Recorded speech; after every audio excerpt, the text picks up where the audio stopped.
The United Development Programme and the Skillshare is holding a two-day stakeholders meeting to equip and bolster the capacity of the Lesotho Police Inspectorate. The Mountain Kingdom of Lesotho has often been on the spotlight, where the security sector is accused of gross violations of human rights. Our correspondent in Maseru is Rapelang. The Lesotho Police has frequently been on the spotlight for all the wrong reasons. According to recent Amnesty International, police brutality, extrajudicial killings and torture have often gone without repercussions. And it is evident that Basotho in general have had negative perceptions towards the security sector, citing a couple of things, either brutality or things like that. So I think there is need to address the gap there in an effort to increase satisfaction towards the services provided by the security sector. And yes, indeed, most people, including some of the police officers, are afraid when they are called upon to report themselves to the police, mainly because of the fear of being brutally maybe dealt with by members of the LMPS.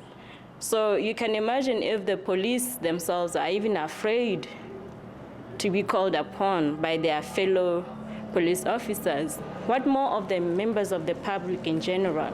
I think for us as civil society, it's up to us to take this issue to the relevant institutions like Parliament, where the laws are made, to recommend to the relevant committees that they should take this issue of police complaints to the situation where their reports should be reported to the National Assembly, direct to the committees, because at the moment it doesn't serve any purpose, and most of the taxpayers, they are just paying tax without getting a benefit out of that.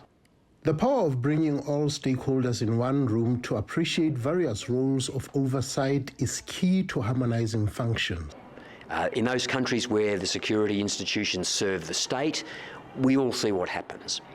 But if you go to countries like Tunisia, which has come out of dictatorships, autocratic rule, to democracy, where the people are part of policing through community policing structures, is the police realise their job is easier. This 2 days workshop will further discuss on how various offices can best serve and deliver to the public without operating in silos. Rapelang, SABC News, Maseru, Lesotho. Well, for a little bit more on this, we're now joined by SABC correspondent Rapelang. Great to talk to you. Happy New Year. Happy New Year. It's been beautiful. Yeah, such a big issue to be dealing with. And thanks for the light coming back. Yes, indeed. Such a big issue to be dealing with, security and trust. Indeed, quite a big issue. And honestly, if you look at the trajectory, the history of where Lesotho comes from, with political instability, security instability, one would say they really have come a long way to try and harmonize, to come to an extent whereby they can really do an introspection, look into themselves in issues of oversight, such that at least they can harmonize those divisions, such that at least they can operate as one and avoid operating in silos, such that at least there is some sort of level of accountability, especially with the reforms taking process, Peter. It wasn't that long ago where police and the army were literally fighting each other. How far have we come there?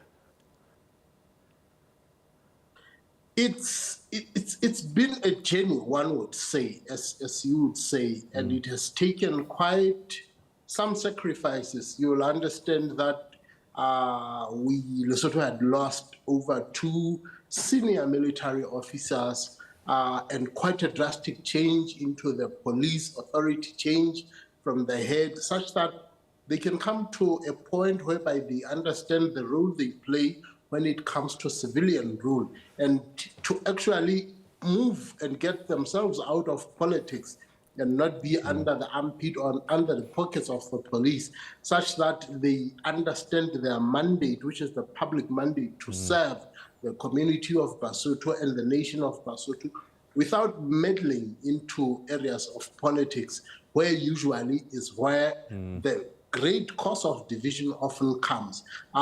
Looking at the previous elections, you will actually see the manifestation of what actually transpired. You will see that there has been quite a progress, and I think one should applaud the facilitation of the SADC various missions that has come, especially dealing with the security sector. And I think there has been quite a progress that we do not want to see those steps being eroded. And I hope this is a start of them positively participating, such that some of the suggestions that has transpired, when they are now enacted into the reforms bill, they can actually bring lasting peace of the security sectors now moving as one unit.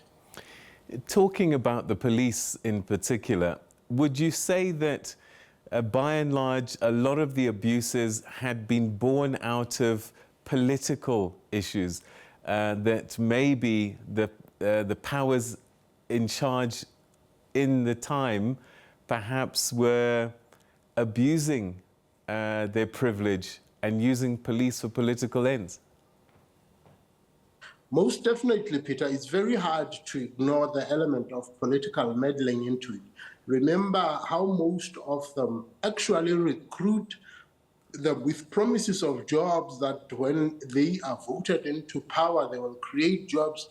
We had reports that numbers and numbers of recruitments into the security sector were actually politically motivated, that the politicians will actually go to their constituencies and just get numbers and lists and plant their own people into those sectors. Now, when there is a change of government, these are hurdles that one now needs to deal with, whether you have people that are committed to individuals or actually understand the call of duty that they serve the nation and not individuals. So it has been quite a long process, to an extent that you did hear some politicians even say, we put our heads on the block because certain security clusters had played their role in either protecting or at least being biased towards certain politicians in protecting their personal interest,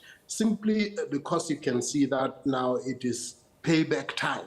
And a lot of what has been historical should be pointed out towards political meddling when it comes to the security sector. But I think if you look at the current picture, there is a shift of thinking, there is a shift of understanding, especially for those who have gone now to court, because by the time you understand that, you will only appear as an individual when you go to court, and there will not be a politician that supports you from behind. I think this is beginning to now filter into people's minds that is the nation first. Who has been responsible for this change? The former Prime Minister? I want to be honest, it's a combination of all the efforts that has come through. If you look at what this United Development Partners, the agencies, they really paid huge amounts of money, I think, to investing in the long-lasting security. The civil organizations that have come together. Yes, there has been recent political willing. If you look at the past few years of politicians, I think now beginning to understand that people have actually come to their awareness to see that they want politicians that can actually promise them tangible results, and not that building a castle in the air and promising them things that cannot happen. I think the nation is much wiser to avoid politicians that simply promises them that they will pay back either with jobs or with some sort of give back. Typically, what sort of abuses were most common by police? Are we talking beatings, assaults, or illegal detentions? What were we seeing? Yo, Peter, it was far worse. If you look at some of the study that was conducted by the Amnesty International, I mean, there was a point whereby they recorded in 1 month numbers of police tortures, ordinary civilians that were protesting because they wanted water and service delivery, that were made to roll over, and harsh punishments. But the number of killings that had happened, I think between 2018, 2019, I mean, it had come to a point whereby Lesotho was actually considered the murder capital because of the number of killings. Now, if you talk about these musical factions, groupings, the type of killings that were going on there, and you think you run now to the police are also not as friendly, and they actually said they investigate and beat the bounds out of you, you know. They investigate through you, not because you come to the police station to come and provide evidence. No, they force evidence out of you. So a lot of lives were lost in the hands of the police, and they had admitted to that. So other than gross and irregular detentions, politically motivated, there had been a free reign of security sector, really free reigning on their own. So yes, other than killings, but we have now, I think, seen a subside into those gross political dealings. Well, it sounds like great news, the strides that are being made by the government and the security sector in particular. Rapelang, always great talking to you. Thank you so much for representing us out there so well. We want to get more awards in Lesotho for the SABC. We can't. We're starting the year on a big note, and I think that's what we hope to get. Thank you, my brother. Have a good evening. All right, that's our Lesotho correspondent, Rapelang Radebe, speaking to us about the gains and the strides being made by Lesotho in terms of reducing and minimizing some of the abuses that had been experienced through the security sector in the country.